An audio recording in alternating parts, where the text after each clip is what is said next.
Hello mathematicians, puzzlers, and other curious people. In this video, we are going to look at how the interest formula can be manipulated to give you different information going in and out based on what you know. So again, this will be based on having particular information and working with this formula to find out what you would do based on a goal.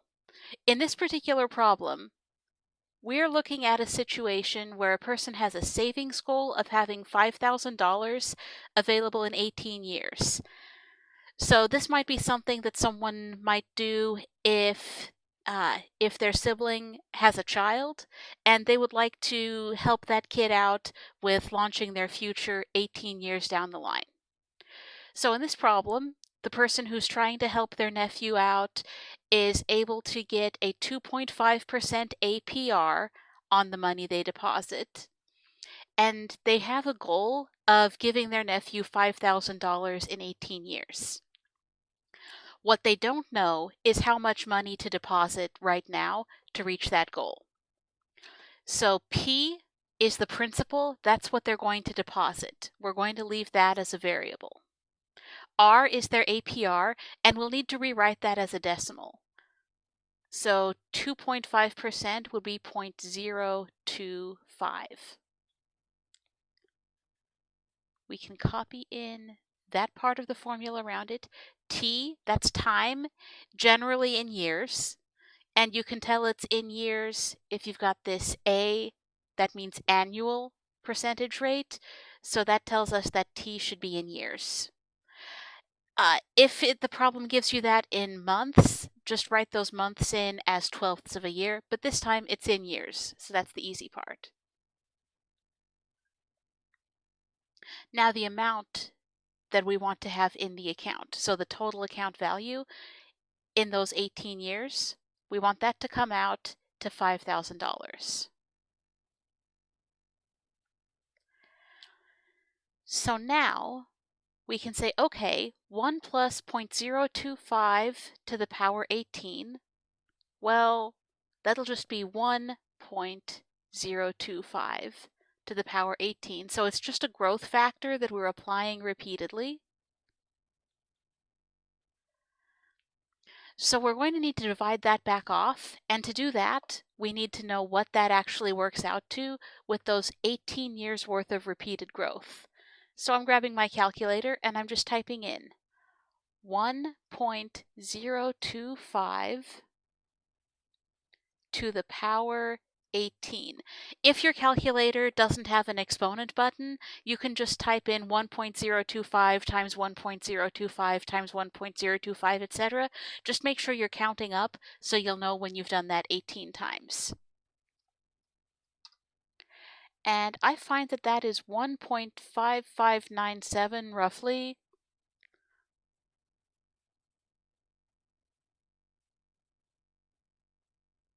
So since we're rounding, this might end up not being a perfect result, but it should get to like within an amount of money that the person can make up for by going under the couch, you know? So now I see that 5,000 is that principal times an overall growth factor across the 18 years of 1.5597. So far all we've done is evaluate this part of the formula. Now what we need to do is, since that's being multiplied on, use an inverse operation and divide it back off.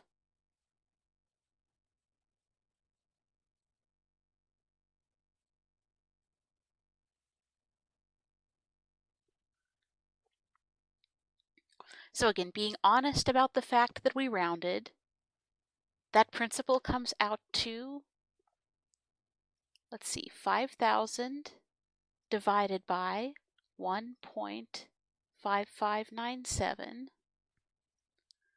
And I get, and again, we're going to have to round to dollars and cents,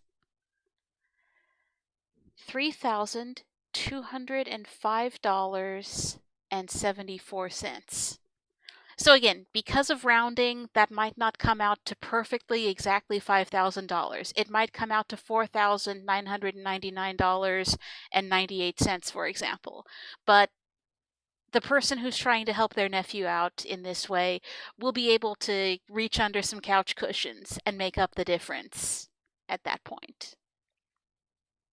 So now we have the deposit amount. Now, goals might vary. There might be varying amounts of time, varying interest rates that the person can get, and varying amounts that they're trying to save up. What we would like to do is solve this formula so that it will just give us a formula that calculates from the rest of that the principal to be deposited. And so as a result of that, we would then be able to just put that formula into a spreadsheet with other cells set up to take the inputs, so the goal and the rate and the amount of time. And that would give us a way that we would then be able to turn right around and calculate the present value, in other words, the principal to be deposited, based on all that information. So I see that the first few things we did were just evaluating, again, this part of the formula. Well, we can't evaluate that until we don't know it. So it'll stay the same through this step and through this step, because again, that's just more calculations. Now this step changed something. At this step, we divided off the 1.5597. Well, that was literally this part of the formula. So that's what I'm going to do to get the p by itself. I will divide off the 1 plus r to the power t.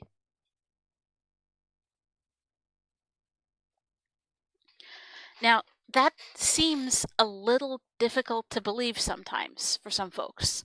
We don't have to know the exact number. We can even divide off more than one variable at a time as part of an expression. We just have to know how those numbers and variables fit together to be able to divide them off. And then that gives us a formula that tells us if we want to calculate p, all we need to do is take A, our goal amount, and divide that by the t power of the sum of 1 and the rate as a decimal. So that definitely gives me something to go off of in setting up a spreadsheet.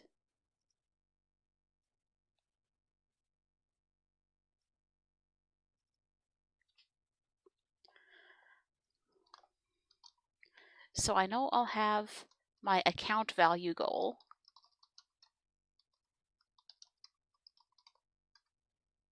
Oops, typo.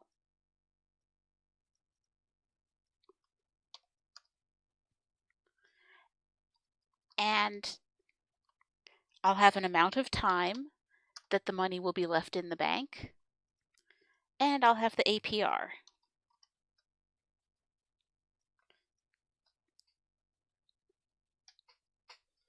Now I'm going to be a little bit careful with my formula, because what I'm going to do is let it be so that I can put my APR here just as a percent,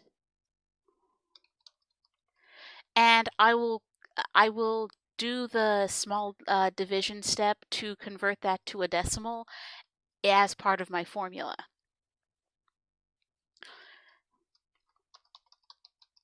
But I will use those to calculate the amount to be deposited. So let's take a look. And again, going off of this first situation, the person wanted $5,000 in the bank in 18 years with a 2.5% APR. So to get that, what we need to do is take the account value goal and divide that by the sum of 1 and the APR as a decimal. So we'll take the APR as a percent and divide it by 100 to move that decimal point. And then we will raise that to the power of time. And here, this does the same thing with more decimal places. So you'll see we got 0.829 instead of 0.74. Again, we had rounded that 1.5597. I'm not surprised this is a little bit different, but I'm not concerned because, again, we're within an amount of money where the person could have gone under the couch to fix it in 18 years. So now we can deal with all kinds of data sets in this form. So for example, if someone can get a 5% APR account and in 5 years they'd like to have $10,000 in the bank. I don't know for what either. Or if they'd like to have $50,000 in the bank in 2 years, that might be perhaps a good down payment on a house, and they can get a 10% APR. Or on the other hand, if they have a more modest savings goal, so they think that in 10 years, it would be nice to have $750 in the bank, and they can get 3%. Or if they have a big long-term goal, probably something that they're planning for the future, I mean, this would be more like grandchildren than their own children, but if in 100 years, not 1,000 years, 100 years, they would like to make someone a millionaire, and they can get an 8% APR on that. We can just drag this formula on down and see how much they would need to deposit. So if you're only giving yourself 2 years to get $50,000, you would need to come up with $41,322.31. But on the other hand, if you're giving yourself 100 years to come up with $1 million, all you'd need to deposit is $454.59 at 8%. In fact, the deposit amount is even less for the $1 million than it is for the $750. And that's because of two things. First of all, we used a higher APR here. That's definitely important. But even more meaningful than that, we let there be more time for the power of compound interest to increase the value of that account. So, just one thing.